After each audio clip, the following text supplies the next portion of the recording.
Hey, Mike, thank you so much for being on the Purposeful Mindset podcast with me. I'm super grateful and honored to have you on. Another one of my amazing Clubhouse connections. And like, I just had another interview just before this one, and it was just amazing how many people you get to meet from Clubhouse and just how authentic people are on there. Like, if you're meeting the right people, you can meet some amazing people on there, super wise, knowledgeable people. But I'm super grateful to have your time. I know we're gonna wrap this quite short, so I want to just dive straight into it, Mike. I want to go straight into what would you say to the world right now through your journey in business, life so far, are your top 5 life lessons that you think has really added value and helped you progress to the amazing stage at where you are in your life right now? Great. Well, Sadiq, always a pleasure connecting with you. You've got such joy and such passion and a zest for life, and brilliance in you as well. So that's part of my jam is I get to connect with amazing people. So the top 5 life lessons. Let's see. Let's start with the first one. Uh, Failure is not your foe; it's your friend. So it Love can, it. if you think of the greatest moments in history, like even in the U.S. right now, or if you go back to the Renaissance movement, what was the precursor to the Renaissance movement? The Black Plague spread throughout Europe for 100 years, wiped out 50 million people, and it went like just went on and on and on, and then it set the stage. It disrupted the world order, and obviously it was a major crisis, but it took us from the Dark Ages into the Renaissance time period, and it birthed so many new things. So and I can share from my own life journey of like, hey, I went through a season where I lost $1 million personally from 2017 till January of 2020. During that time period, I was being remade and reborn. Even and now, like last year was my most profitable year. This year will be triple that at least. And you look at times in crisis in history, and times in crisis in your own life. It's, the pain is a gift. What if pain is a gift from above? And I found that to be true in my life. And then the second lesson, I would say, never stop growing. And man, if you Yeah. the you know if you keep growing, if you keep shifting, if you keep remaking yourself, it's one Tony Robbins describes it as 6 core human needs, and one of them is growth. But like, you look at a little child, why are they excited about life? They're discovering it. Like little Sadiq one day discovered a butterfly, and he's like, mommy, look at the butterfly. Well, or you caught a butterfly, or you caught a roly poly, or you found a frog, or whatever. Like, discovery, growth is exciting. And when you can create mechanisms in your life where you get that over and over and over. So those are my first two. Shall I continue, or Yeah, go for it. I'm loving it because I think just to add on to the growth as well, 100%. Like my whole journey has just been personal growth in the last 6 years, and it's yeah, brought me to be someone that used to be super shy. And it's funny when you said little Sadiq. I remember the little Sadiq. I remember the kind of the picture came into my mind with the little intimidated kind of shy individual introvert, and to where I am now, which is like everybody, like it's just taking my energy and inspiring everyone and just sharing this love and passion and just the purpose that I get to live today. And so it kind of just I 100% agree with you, Mike. Like I think personal growth in general in our life, it helps us, as you perfectly said, reborn and reshape and realign hmm, ourselves to our straight path, our purpose in life. So I love that. yeah, so true, man. And it's fuels us, and then we keep stretching our capacity of who we can become and how we can show up in the world. And it's just a beautiful, beautiful part of our journey. And Yeah, it makes life more fun. So then the third thing I would say is your tribe becomes your vibe. And one of the questions I like to ask people, ask my entrepreneurs that I mentor, young entrepreneurs or more established entrepreneurs, is we all have a vision of where we want to go, or we want to figure it out if we don't know the vision, right? So we all also have our own definition of success. So what does that look like? What is our definition of success? Well, the next question that most people don't ask is what does my environment need to look like for success to be inevitable as I define it? So we are all environmental designers. Some of us are just unconsciously environmental designers. We don't even know that we're environmental designers, and some of us are passive in our environments. We listen to TV shows, or radio or clubhouse or podcast or music that just doesn't bring us joy or doesn't expand us. You look at the things that you can design your environment out where your success will be inevitable if you have the right environmental ingredients. Like if I put seeds out, put the seeds out in great soil, in a sunny part of the world that is natural for that plant to grow.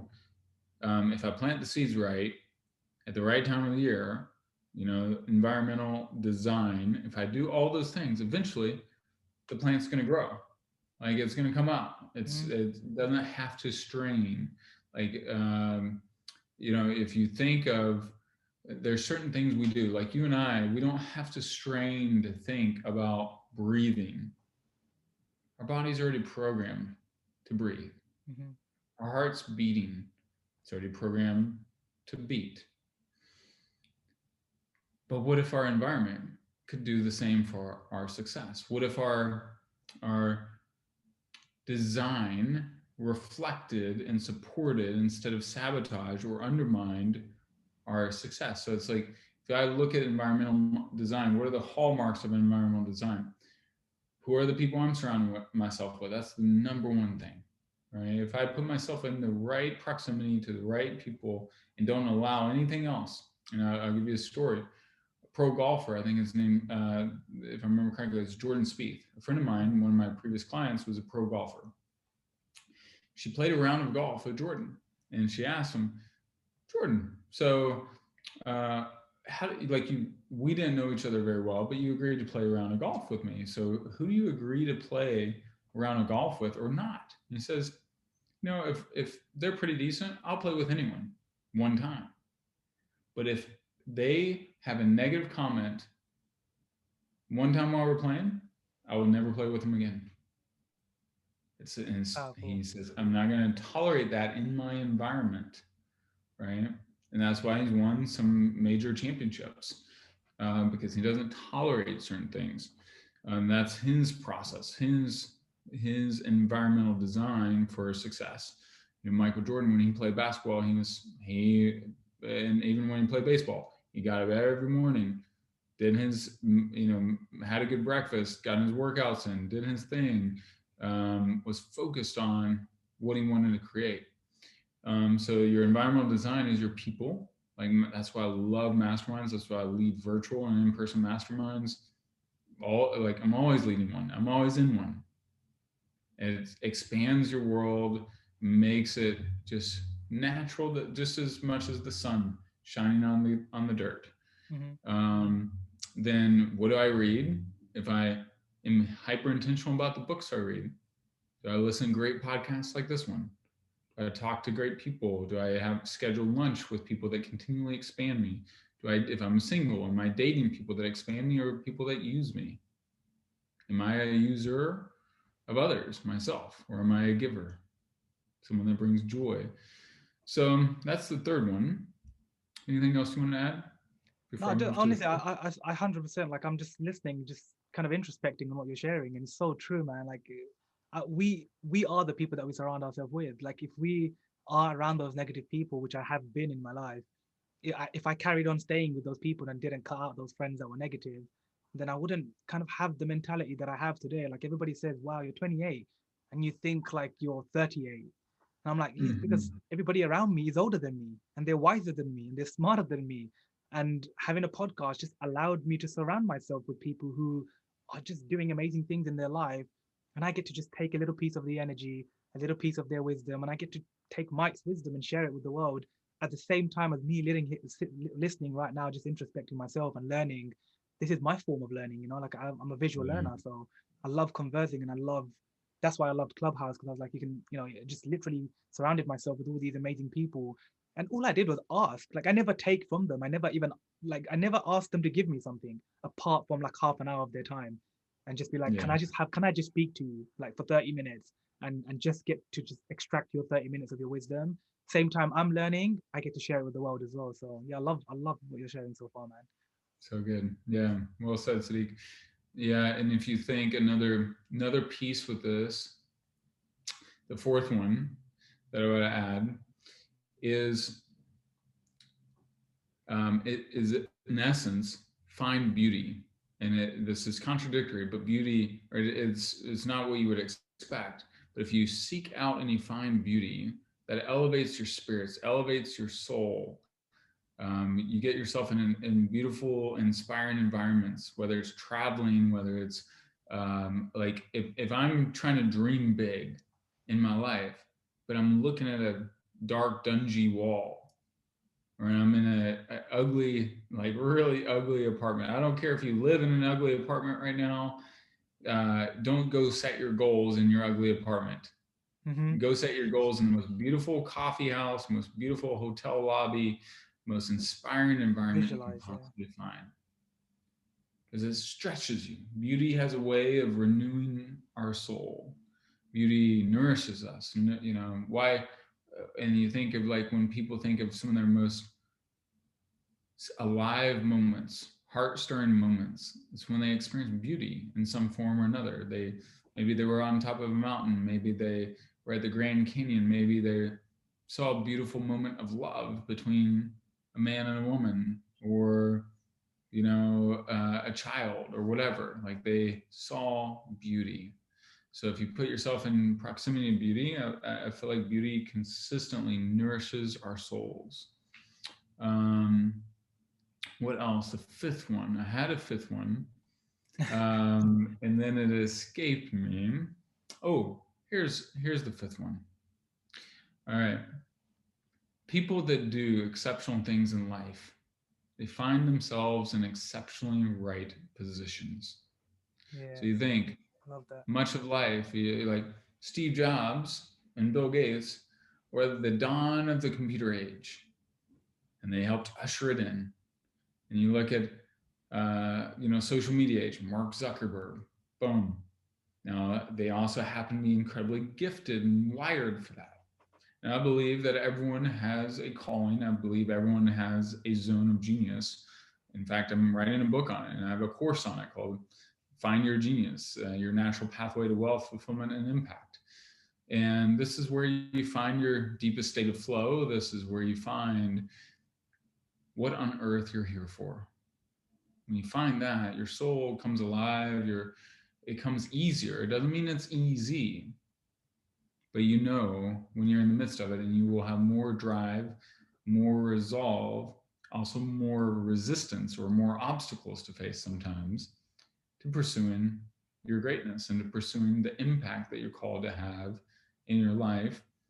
And then it also it shifts your confidence. Like when hey, Sadiq is a badass at this, Mike's a badass at this, but also Mike sucks ass at this. Then hey, Self-awareness, I need right? to stay Yeah. out of that lane. And all of us have both, Yes, 100%. which kind of tightly ties into as well your identity. Along those lines, and in your zone of genius, there's that Marianne Williamson quote: our deepest fear is not that we are inadequate, is that our light is. Hold on, let me see if I can rephrase. Our deepest fear is not that we are inadequate. We ask ourselves, who am I to be brilliant, talented, and gorgeous? Who are you not to be? You are a child of God. Your playing small doesn't enlighten anyone. As we let our own light shine, we unconsciously liberate others to do the same. I kind of butchered that quote a little bit, but I normally have it memorized. But the essence is we got to let our own light shine. We got to step up, Mm-hmm. and we set others free. And sometimes they'll shoot arrows in our back, and they'll throw rocks at us. But when we know and own our greatness, we eventually set others free to own and know their greatness too. And we blaze a pathway. And it starts with our identity, starts with our mindset, starts with not tolerating anything less than being your best. So those are my 5. Powerful, man. I love it. Just sitting and listening and just kind of reflecting as you speak and kind of trying to visualize everything that you're saying, because honestly, I just resonate with all of it. I feel like all 5 of the things that you just shared, in some way, shape, or form, they have intertwined in a way where if everybody goes away and literally takes some kind of implements and takes some kind of action on these 5 things in their life, I honestly feel like something will shift, whether it's the mindset, whether it's just their perspective of certain things that you were sharing, even just that quote itself. Like it's such an introspective kind of thing that just allows us to just go deeper, right? I think one of the things that I learned as a coach in the last couple of years is just like people just don't go deep in their life. Self-awareness, they don't have that self-respect for themselves. They've lost self-confidence. They kind of course it's a really difficult time in the world right now as well, so a lot of people have lost a lot of self-confidence. But that's why I show up every day, just to give someone that light, to give someone that love, to spread some of my energy that I still have, because I just naturally have this God-given talent that I can't waste. I don't feel like I can waste it. I have to post content every day because there's someone in the world that needs to hear my little audio message or a little picture of me or something, you know. So thank you for sharing all the wisdom, man. I wanna ask you one last question before we end the show. Um, so imagine Mike is given a speech to 90,000 people. Again, at the end of the speech, it's all these people in the crowd. You've dropped the wisdom. You've shared so much value and nuggets for them to go take away and go take action in their life. At the end of the talk, your talk, you gave such a phenomenal speech, and at the end, you wanted to leave everybody with one thought that they can go, and it's like a rhetorical question. It could be whatever, but one thought that they can go away with and remember Mike for. In one sentence, what would you say right at the end of that speech to these 90,000 people? The world desperately needs your greatness. They are unique people that only you can touch, and only the way you can touch. And that if you hide and play small and dim your greatness, they will walk away with an empty cup that you were meant to fulfill. Wow, beautiful, powerful, dude. I love it. So I'm just gonna leave it there, like mic drop. That was amazing. Seriously, it's so powerful. And I'm gonna create a little special something for you on that little message and that quote that you shared. But honestly, Mike, I know you need to go, so thank you so much for your time, man. I'm genuinely so grateful that we got to connect and that I get to transfer some of your energy to me and learn from your wisdom and your experience in life. If anybody wants to go and reach out to you, I know that you have this your upcoming book and the courses that you're going to be creating, and you already have other challenges that I shared the other day. Where's the best place for people to connect with you, and how can they go and ask you questions and reach out? Yeah, you guys can reach out on mikezeller.com or Michael R. Zeller. Also have a whole Zone of Genius course called, it's at zoneofgeniuscourse.com. And but Instagram, Michael R. Zeller, and Facebook, Michael Zeller, as well as LinkedIn. So it would be a pleasure connecting with you guys and supporting you guys any way I can. Awesome, man. And guys, I'll leave all the links to everything, the way you can find Mike under the YouTube video and all of the podcasts. So wherever you're listening, make sure you go and check the show notes. I'll leave it all there. But Michael, thank you so much for your wisdom and for your knowledge and for your time. I hope you have an amazing rest of your day. And I'm looking forward to stay connected and add as much value as I can and be of service to you as much as I can as well. Likewise, brother. We'll talk soon, my friend. Talk soon, man. We'll see you in Clubhouse. Exactly. I'll see you in Clubhouse, dude. Cheers, man. Thank you. Yeah, see you, bro. Take care.